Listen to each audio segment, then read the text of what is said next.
أعوذ بالله من الشيطان اللعين الرجيم. بسم الله الرحمن الرحيم.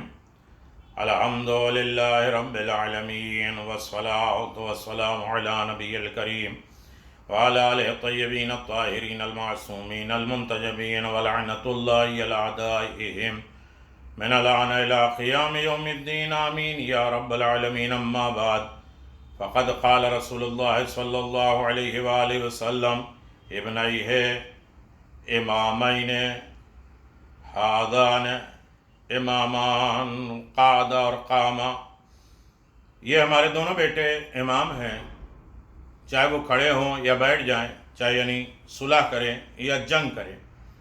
امام حسن مصطفیٰ علیہ السلام کی سخاوت، اخلاق، حلم، بردباری بہت مشہور ہے، اور آپ کا دسترخوان، آپ کی عنایتیں، آپ کی مہربانیاں پوری دنیا میں عام ہیں۔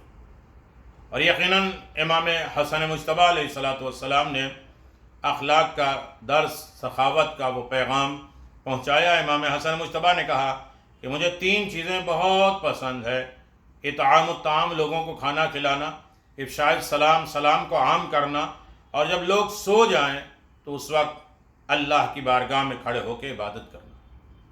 مقام جناب امام حسن مصطفیٰ کا ہے کہ خود جناب موسیٰ اولی العزم پیغمبر ہیں، ان کو اللہ نے جناب خضر علیہ السلام کے پاس بھیجا تعلیم حاصل کرنے کے لیے، لیکن جب جناب خضر کو ضرورت پڑی ہے تو بزم پیغمبر میں آئے ہیں، اور پیغمبر نے امام حسن مصطفیٰ کو بھیجا جناب خضر علیہ السلام کے ساتھ کہ جاؤ ان کے مسائل حل کرو۔ جناب خضر نے آ کے پیغمبر سے کہا کہ بالکل اسی طرح مطمئن ہو گیا جس طرح آپ سے مطمئن ہوتا تھا۔ علم امام حسن، اخلاق امام حسن، کرم امام حسن، سخاوت امام حسن، عبادت امام حسن، شجاعت امام حسن کائنات میں ہر طریقے سے دنیا کے سامنے ضروری بیان کیا جائے۔ ہمارے دوسرے امام کی زندگی اور اس اعتبار سے زندگی کہ لمبی چوڑی باتیں نہیں کرنی ہے، لیکن امام حسن مصطفیٰ علیہ السلام جنہوں نے معیار بتایا کہ معیار صلح کیا ہے، معیار ہدایت کیا ہے، اور اللہ کے احکام پہ عمل کیسے کیا جائے۔ صلح کیوں کیا امام حسن نے؟ صلح کے اسباب کیا ہیں؟ لشکر کی کمزوری ہے، ایک طرف گروہ بندی ہے، لوگ امام حسن مصطفیٰ کے خلاف ہیں، اور مال غنیمت کی مایوسی بھی ہے، مذہب شعور کی کمی بھی ہے، معاویہ کی طرف سے پیغام صلح جبراً منظور کرانا قرآن کے اعتبار سے فرض تھا۔ عبیداللہ ابن عباس جیسے افراد کی خیانت، معاویہ کی طرف سے لوگوں میں رشوت کی گرما بازاری، غلط پروپیگنڈے، یہ وجہ بنی کہ آپ نے صلح کی۔ دشمن کی طاقت زیادہ تھی اور اس کا لشکر اطاعت گزار تھا۔ امام حسن مصطفیٰ کا لشکر ویسے ہی تھا کہ جب مولا علی جنگ صفین میں کر رہے ہیں تو غلط قرآن اٹھانے کے بعد لوگوں نے علی کے سر پہ تلواریں اٹھا دیں کہ جب ہمارے درمیان میں قرآن آ گیا، امام نے فرمایا کہ وہ قرآن نہیں، پتھر ہے، مکر ہے، کہ کچھ بھی ہو آپ اس وقت جنگ بند کر لیں۔ تو ایسے لوگ تھے جو علی ابن ابی طالب کے خلاف ہو گئے تھے۔ شہادت امیر المومنین سے حالات اچانک تبدیل ہو چکے تھے، مسلمانوں کے خون کا تحفظ کا خیال تھا، مدائن کے واقعات سامنے تھے، حدیث پیغمبر میں صلح کی پیشن گوئی تھی، عصمت کردار کی بنا پر کسی بھی نامناسب اقدام کے عدم امکان تھا، صلح کے ذریعے معاویہ کی حقیقت کے اظہار کا تصور تھا، یہ خیال کہ معاویہ انکار صلح کو قتل کے دلیل بنا لے گا، یہ فکر کہ صلح نامہ کے ذریعے معاویہ سے مظالم کی تحریر کا اقرار لیا جائے گا۔ نمبر 11، یہ سیاست کے دشمن اسلام ہی کو اسلامی سرحدوں کا محافظ بنا دیا جائے۔ سب سے زیادہ محفوظ طریقے بھی ہوتے ہیں جس سے خطرہ ہو مال اسی کے حوالے کر دیا جاتا ہے۔ یہ وجہ تھی صلح کی۔ صلح کی شرائط کیا ہے؟ اس میں سے چند باتیں: حکومت معاویہ کے ہاتھ میں اس شرط سے دی جائے گی کہ وہ کتاب و سنت پر عمل کرے گا، جو بالکل نہیں ہوا۔ کتاب و سنت پر عمل نہ کرنے کے شکل میں صلح نامہ کی بقا، حکومت کے استمرار، اس کو باقی رکھا جواز نہیں ہوگا۔ اس کے بعد معاویہ حاکم صالح بن جائے گا اور غاصب حاکم بن جائے گا۔ معاویہ کے بعد حکومت امام حسن امام حسین کی ہوگی۔ معاویہ کسی کو ولی عہد نہیں بنائے گا، اس میں بھی معاویہ ہار چکا۔ اہل عراق کے لیے عمومی امن و امان رہے گا، معاویہ اپنے کو امیر المومنین کے لقب سے نہیں بلوائے گا، معاویہ کے پاس شہادت قائم کرنے کی کوئی نہیں کی جائے گی، وہ صرف مملکت حکومت کا نگراں ہوگا۔ امیر المومنین علی بن ابی طالب کو ہرگز برا بھلا نہیں کہا جائے گا اور گالی نہیں دی جائے گی، ہر صاحب عقل کو اس حق دیا جائے اور شیعوں کے لیے خصوصیت کے ساتھ امن و سکون کی ضمانت دی جائے، اور کوفہ کا بیت المال امام حسن کے اختیار میں دیا جائے، امام حسن کو سالانہ 10 لاکھ درہم دیے جائیں، امام حسن امام حسین کے دیگر اہل بیت کو کوئی اذیت نہ پہنچائی جائے۔ یہ سب شرائط تھے جس شرائط کو معاویہ نے توڑ دیا اور آخر میں امام حسن مجتبی صلح کے ذریعے بھی جیت گئے۔ تو میرے عزیزو، صلح یا جنگ دونوں حکم الہی پہ ہوتا ہے، اور دونوں کا حکم اسلام بچانا، دین بچانا، شریعت بچانا۔ 15 ماہ رمضان کے شب کی جو دعا ہے اسے اس طرح سے پڑھا جاتا ہے کہ بسم اللہ الرحمن الرحیم، الحنان انت سید المنان، انت مولائی الکریم، انت سید الغفور، انت مولائی الحلیم، انت سید الوہاب، انت مولائی العزیز، انت سید القریب، انت مولائی الواحد، انت سید القاہر، انت مولائی الصمد، وانت سید العدید، وانت مولائی صلی علی محمد وآلہ واغفر لی وارحمنی تجاوز عنی انک انت العجل العظام۔ ہم نے یہ دعا میں کہا ہے، اے میرے آقا تو ہی حقیقی مہربان ہے، اور میرے مولا تو ہی احسان کرنے والا ہے، اے آقا تو ہی کریم ہے، اے مولا تو ہی بخشنے والا ہے، اے آقا تو ہی بردبار ہے، اے مولا تو ہی بہت عطا کرنے والا ہے، اے آقا تو ہی عزت والا ہے، اے آقا تو ہی نزدیک ہے، اے آقا بس تو ہی یکتا اکیلا ہے، اے مولا تو ہی تو غالب ہے، اے آقا تو ہی بے نیاز ہے، اے مولا تو ہی عزت دار ہے، اور محمد و آل محمد پہ رحمت نازل فرما اور مجھ سے درگزر فرما، تو ہی سب سے زیادہ بزرگ اور عظیم ہے۔ یہ دعا ہے 30 روزے اور 30 پیغامات میں آپ باقی اس کی تشریحات ملاحظہ فرما رہے ہیں۔ 15 ماہ رمضان کی شب 4 رکعت نماز، پہلی رکعت میں الحمد کے بعد 100 مرتبہ سورہ قل هو اللہ،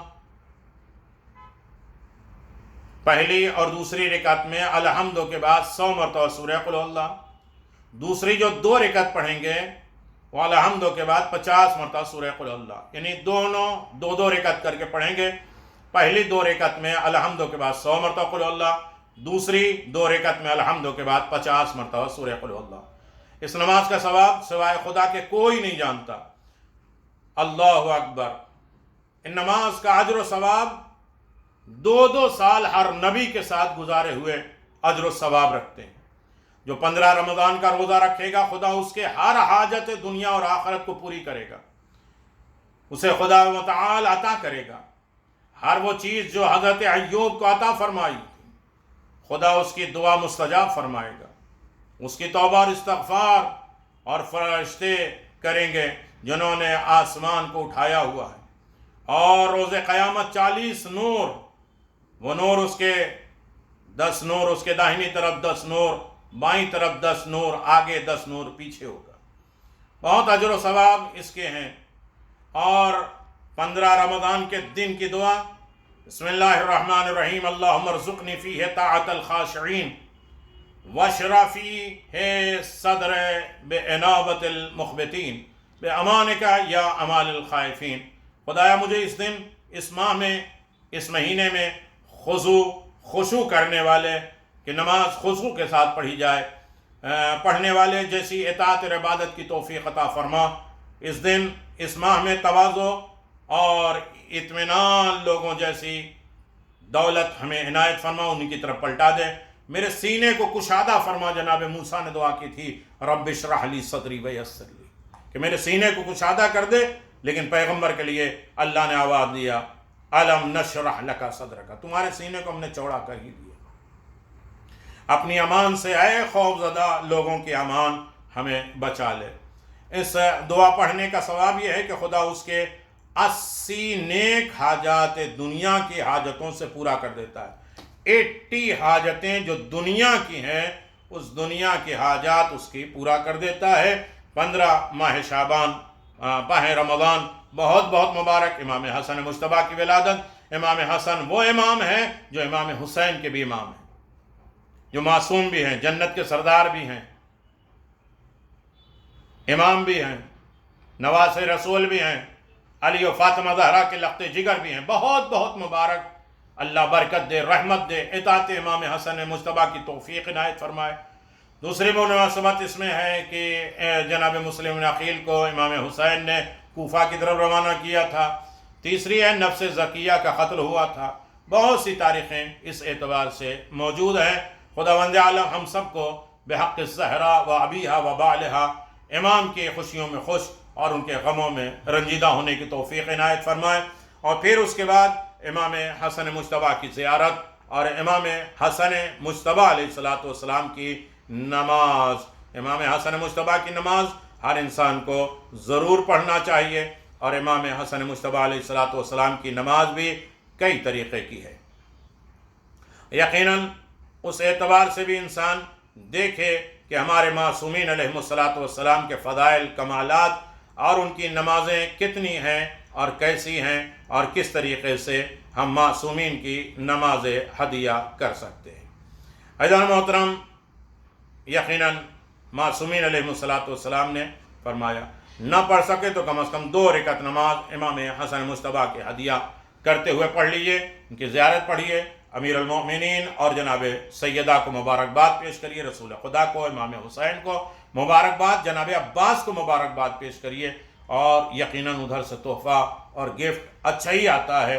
اس گفٹ کے نتیجے میں اللہ ہم سب کی حفاظت فرمائے، فتنوں سے بچائے، بیماریوں سے بچائے، آفات سے بچائے، روحانی جسمانی ہر تکلیفوں سے بچائے، ہمارے مرحومین کی مغفرت فرمائے، ہمارے زندوں کی حفاظت فرمائے، ہمیں ہر طریقے سے در اہل بیت سے وابستہ ہونے کی دولت عطا فرما، اور ہم اپنے مرحومین کے حقوق کو ادا کر سکیں، اپنے ارد گرد، اپنے آس پاس پڑوس، رشتہ دار، قرابت دار، آل اولاد سب کی خدمت کرنے کی اور انہیں مسرور رکھنے کی توفیق عنایت فرما۔ جو دل ہم سے ٹیڑھے ہو چکے ہیں، ٹوٹ گئے ہیں، پروردگار انہیں جوڑ دے اور ہر فتنے سے ہمیں بچائے رکھ۔ معصومین کی زیارت نصیب فرما، امام زمان کو راضی کرنے کی ہمیں توفیق عنایت فرما، وہ حالات بنائے جس سے امام زمان خوش ہوں، اور وہ زمانے میں وہ چیزیں کریں جو امام زمان آ کے دنیا میں کریں گے۔ ہمیں صحیح معنوں میں امام کے معین و مددگار اور چاہنے والوں میں ہمیں قرار دینا۔ یقیناً بہت عظیم ترین دعا ہے، مناجات ہے، ان تمام چیزوں کی طرف ہمیں غور کرنا ہے، فکر کرنا ہے، اور امام سے لطف اندوز اور لطف کرم حاصل کرتے رہنا۔ والسلام علیکم ورحمۃ اللہ وبرکاتہ۔ سورہ فاتحہ کی گزارش ہے فیروز بھائی کے والد کی، یقیناً اس کے نام میسج میں آپ کو دے دیا جائے گا، اور اپنے مرحومین کی یاد کے لیے اپنے مرحومین کے نام بھیجیے تاکہ انہیں لوگوں تک فاتحہ کے ذریعے پہنچایا جا سکے۔ السلام علیکم ورحمۃ اللہ وبرکاتہ۔